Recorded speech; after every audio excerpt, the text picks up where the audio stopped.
Hello guys, welcome to daily postman blog day 16. ഇന്ന് പൊതുവെ mail volume കുറവുള്ള ദിവസമായിരുന്നു. അതുകൊണ്ട് തന്നെ നേരത്തെ മെയിലെല്ലാം റെഡിയായി കിട്ടി. ഇന്ന് ഞാൻ നിങ്ങളോട് പറയാൻ പോകുന്നത് നമ്മളിൽ പലരും അനുഭവിക്കുന്ന ഒരു കാര്യത്തെ പറ്റിയാണ്. അത് മറ്റൊന്നുമല്ല, ഓവർ തിങ്കിങ് ആണ്. കൃത്യം ഉറങ്ങാൻ കിടക്കുന്നതിന് മുമ്പ് നമ്മൾ പോലും ക്ഷണിക്കാതെ വരുന്ന അതിഥിയാണ് ഓവർ തിങ്കിങ്.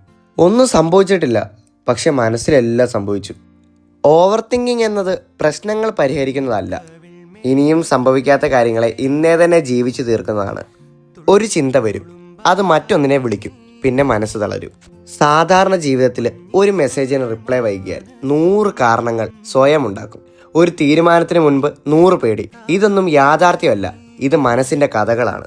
ചിന്തിക്കുന്നത് ബുദ്ധിയാണ്, ഓവർ തിങ്കിങ് ഭയമാണ്. ഭാവി ചിന്തയിൽ നിലവാരം ഒരിക്കലും നഷ്ടപ്പെടരുത്. മനസ്സോടുമ്പോൾ ജീവിതം നിൽക്കും.